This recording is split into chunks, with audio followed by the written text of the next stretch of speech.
Kembali lagi di Bincang Wrestling, gue seneng banget.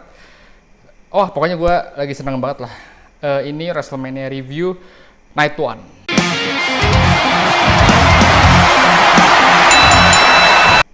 Bincang Wrestling, gue bikin YouTube konten gue dan banyak yang teman-teman gue atau orang banyak lu semangat banget sih bikin channel wrestling atau apapun, terus kayak ada yang nonton aja atau apapun, subscriber lu sedikit. Gue nggak peduli sebenarnya, gue cuma pengen ngomong tentang wrestling aja gitu. Kalau ada yang denger syukur, kalau ada setuju syukur, kalau nggak ada yang setuju juga syukur.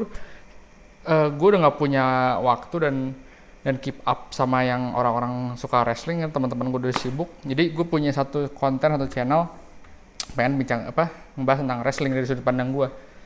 Ini tuh lahir karena WrestleMania 36 yang tetap aja dilaksanain pas awal pandemi gitu. Jadi WWE maksa gitu ada WrestleMania 36. Gua sering sebut itu sama WrestleMania sampah.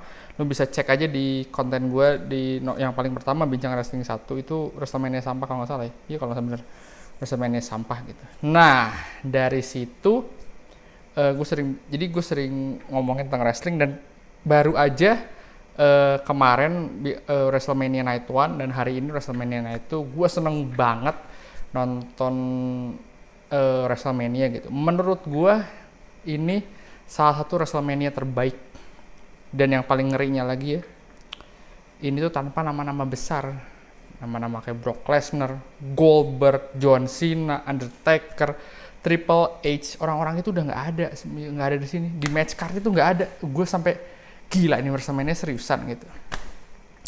Kayak kita review WrestleMania hari pertama dulu nih. Gue sambil buka ya.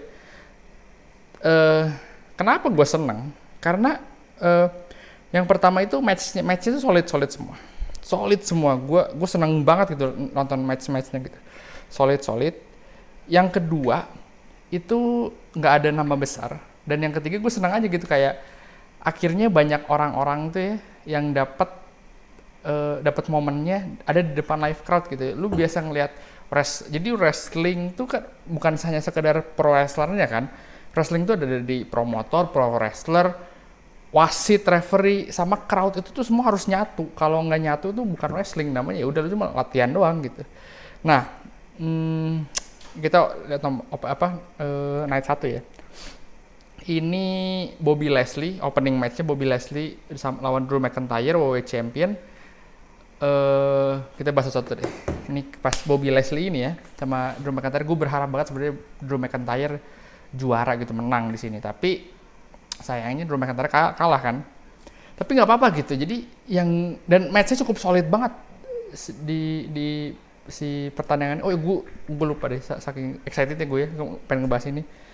Ini tuh acara pertama tuh ya dibuka dengan delay gitu, dibuka dengan kurang bagus. Jadi delay karena hujan deras gitu, karena cuacanya kurang bagus. Jadi acara delay setengah jam. Si WrestleMania Night pertama tuh delay setengah jam. Terus di itu sama wawancara, dan wawancaranya awkward banget. Jadi gue lupa sama si announcernya siapa. Dia ngewawancara Bobby Lashley, terus Shane McMahon, terus Drew McIntyre, Miz. Itu kayak awkward aja gitu, jadi kayak nanya ini, terus ada momen di mana dia mau nanya tapi dia masih ngejawab gitu, kayak unscripted gitu, bener-bener ini. Menurut gua dari semua kan ada New Day juga, ada Kevin Owens. Menurut gua dari semua yang ditanya itu, menurut gua yang paling bener itu kayak Kevin Owens. Kevin Owens tuh ngambil mic-nya, udah aja dia ngomong sendiri ke kamera, dan dia sebagai face kan.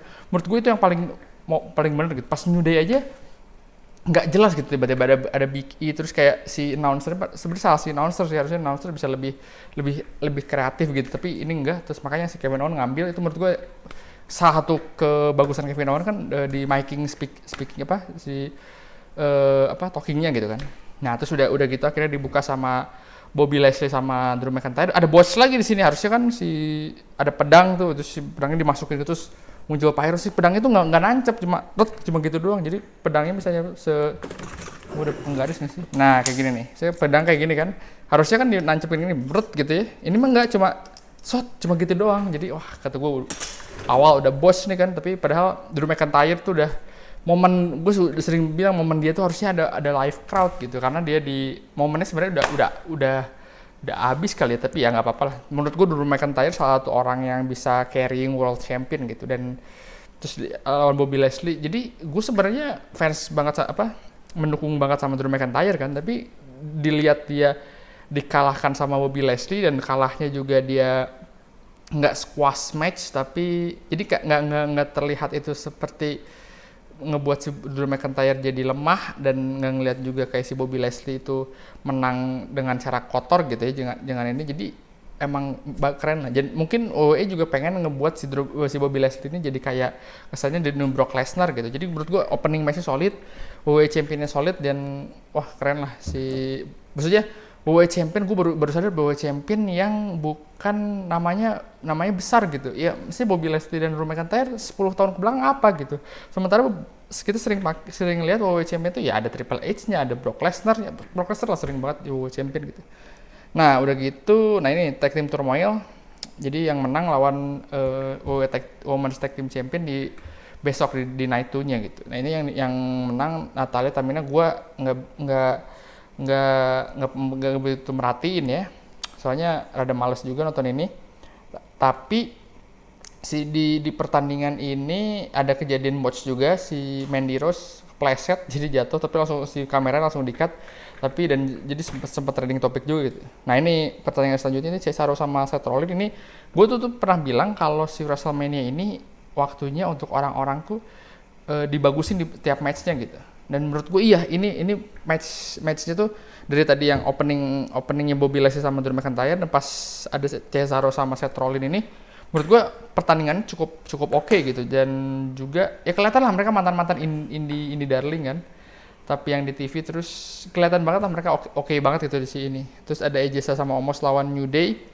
Pertandingannya juga cukup singkat, tapi ya lumayan lah ya untuk, jadi kalau di WrestleMania itu kan ada pertandingan bagus gitu ya, terus ada yang pertandingan ya udah untuk break gitu. Nah si pertandingan ini bisa dibilang nggak untuk break juga, tapi bukan yang kayak yang gue harapkan gitu, kayak wah ini ada AJ Styles, ada New Day, bakalan ada gimana, tapi ya nggak jelek ya, biasa aja sih. Terus Braun Strowman sama Shane McMahon Steel Cage. Nah ini juga dari storyline-nya menurut gue aneh banget kan, ada seorang, gue tuh baru tahu storyline-nya, ternyata si Braun Strowman tuh dibully sama Shane McMahon gitu. Terus Shane McMahon tuh ngebully, katanya Braun Strowman tuh dumb tuh bodoh atau begitu-gitulah. Terus gue bilang ini nggak masuk banget lah. Orang setinggi Braun Strowman 7 feet kan dia, terus beratnya tuh 300 pound lah.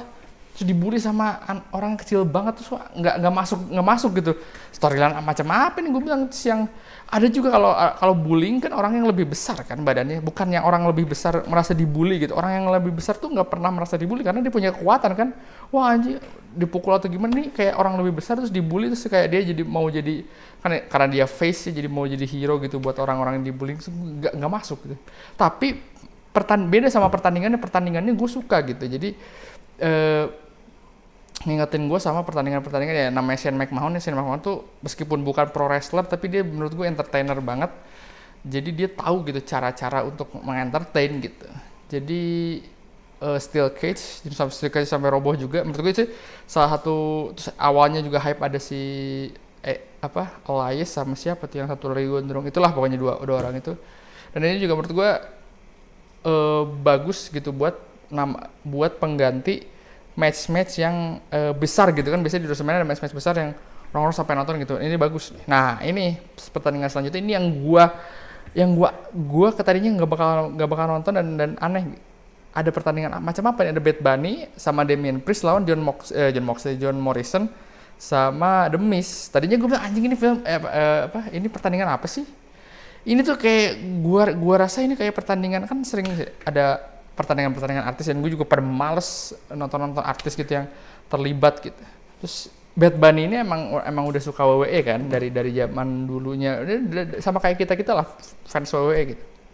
Tapi dia karirnya lebih bagus, jadi musisi terkenal dan segala macam. Dan dia sering pakai kayak Booker T, terus sering pakai WWE lah di dianya gitu untuk konten musiknya gitu.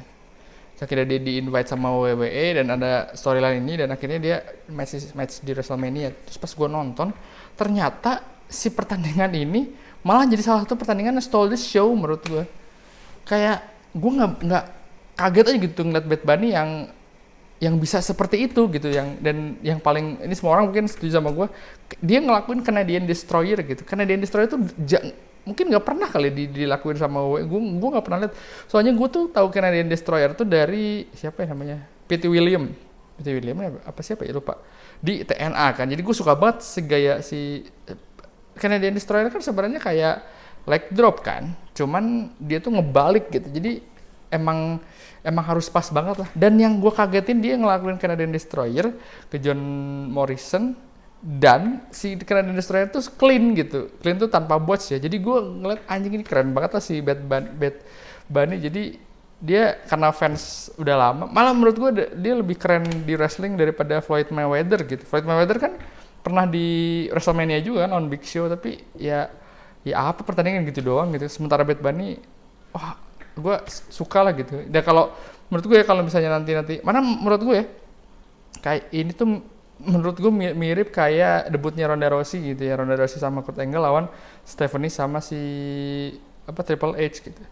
Tapi Ronda Rousey kan dia ini atlet UFC gitu, atlet MMA. Ya wajar lah, MMA sama wrestling kan ya sama-sama olahraga tapi beda style, tapi ya bisa dimirip-miripin gitu. Sementara kalau kita lihat si Bad Bunny kan penyanyi musisi gitu, dia bisa lah gitu, hebat. Gue yang pastiin wah ini stole the show lah si Bad Bunny sama John Morrison, Bad Bunny sama Damian Priest lawan John Morrison sama The Miz. Malah menurut gue si 3 orang wrestlernya ini namanya nggak keangkat gitu. Damian Priest juga menurut gue nggak keangkat. Menurut gue yang malah The Miz sama John Morrison, si Bad Bunny itu, jadi TikToknya ada di mereka lah gitu. Jadi yang John Morrison sama The Miz yang ngebuat heel-nya, si Bad Bunny yang jadi face-nya, tapi malah Damian Priest kasihan nggak dapat spotlight di situ karena mungkin dia baru juga dan namanya belum established kayak yang lain ya. Dan yang terakhir ini menurut gue sedih banget, yaitu Bianca Belair lawan Sasha Banks gitu. Ini sempat ramai kan beberapa minggu lalu, katanya ini mau jadi main event, katanya enggak, katanya wah gimana segala macam. Roman Reigns juga sempat kena katanya dia rasis karena nggak jadi ini main event gitu-gitulah.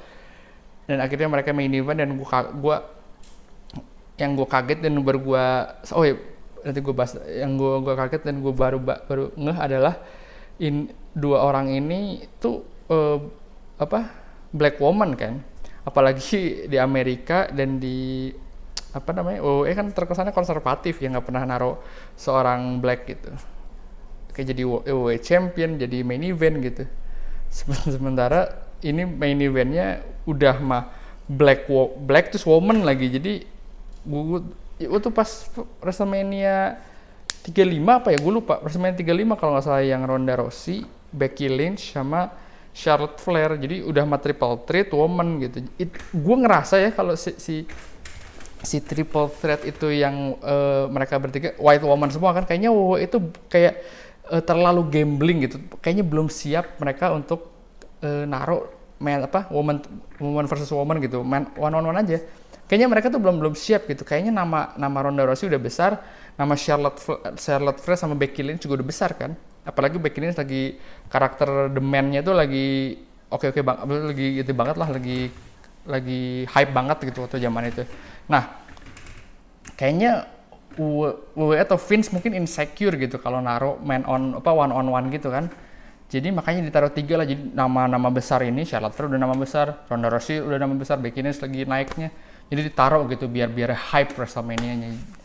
Tapi malah si pertandingannya triple threat gue nggak suka, malah jadi boring gitu, nggak, dan kayak kurang aja sih menurut gue kalau si yang waktu pas di WrestleMania 35 itu yang nutup closingin si WrestleMania 35. Nah pas ini WrestleMania Night 1, Bianca Belair lawan Sasha Banks, terus kelihatan banget mereka di awal tuh mau nangis kan. Gue yakin mereka tuh mau nangisnya itu bukan karena mereka main event WrestleMania, tapi mereka tuh merasa ada sisi racial thing juga, karena ya mereka orang kulit hitam, perempuan kulit hitam bisa di main event itu, wah gila banget berarti kan nama mereka. Dan yang gila adalah itu kan Sasha Banks itu udah lama ya di WWE, dan Bianca Belair juga udah lama, tapi nama mereka tuh menurut gue ya, meskipun udah besar, nama mereka tuh nggak segede Charlotte Flair, apalagi Ronda Rousey dan Becky Lynch gitu, karena waktu itu Becky Lynch momennya pas banget, dia nge-pushnya pas gitu, pas dia jadi The Man kan, dia punya gimmick The Man segala macam gitu. Nah Sasha Banks meskipun dia udah top, salah satu topnya gitu, tapi menurut gue belum nama besar segitunya gitu. Bianca Belair juga gitu belum segitu, tapi WWE akhirnya nggak percayain ke mereka, dan mereka nutup show-nya dengan bagus banget. Gue pas nonton itu gue wah ini pertandingan bagus. Terakhir gue nonton kayak gitu kayak Bayley lawan Sasha Banks di NXT waktu itu. Jadi kayak hype-nya tuh wah gue bilang ini keren banget sih si hype-nya, dan closing-nya itu yang sampai si Sasha Banks ini kan berdarahnya karena dia dan ini sebenarnya gue aneh si Bianca Belair pakai rambut dia dicepratin gitu ke ini, kenapa gak didiskualifikasi? Aneh sih sebenarnya menurutku, itu harusnya didiskualifikasi. Tapi ya enggak, tapi overall sih main eventnya menurut gue epic banget, ditutup dengan epic, dan gue kelihatan banget si Bianca Belair dan si Sasha Banks ini mau nangis, kayak mau pelukan, tapi kayak terus gue tuh berharap sebenarnya mereka di ending tuh pelukan kayak they did it, tapi kayaknya menjaga storyline juga si Sasha Banks. Kan ada sempat video viral yang Sasha Banks nangis di pinggir ini kan. Sebenarnya nangis senyum gitu, nangis sedih. Tapi menurut gue dia tuh nahan. Kayaknya WWE itu buat ada storyline lebih lanjut ke depannya gitu. Dan gue suka banget sama WrestleMania Night 1 ini karena bener-bener acaranya yang solid. Ya di samping banyak push, tapi menurutku gue tuh udah lama banget nggak nonton WWE ya, kayak wah anjing boring semua lah gitu. Tapi ini match solid banget. Biasanya apalagi di WrestleMania, biasanya di WrestleMania itu nggak ini gitu, nggak solid banget lah, kayak 4 jam 5 jam WrestleMania, tapi ya udah gitu pertandingannya gitu doang gitu. Tapi Night 1 ini menurut gue solid banget lah si WrestleMania di Night 1 ini. Dan WrestleMania kembali lagi ke terahnya kayak waktu zaman Attitude Era, nggak ada nama-nama besar. Nama besarnya tuh ya udah yang lagi ada di main roster gitu, bukan nama besar kayak orang-orang yang udah lama gitu, Goldberg apa gitu. Dan gue nggak count si kampret Hogan itu jadi nama besar ya, karena dia kan rasis. Yaudah gitu deh, besok ada review tentang WrestleMania Night 2 gimana. Yang jelas gue lebih suka Night 1, tapi Night 2 juga oke, tapi lihat besok deh. Sampai ketemu di Bincang Wrestling besok.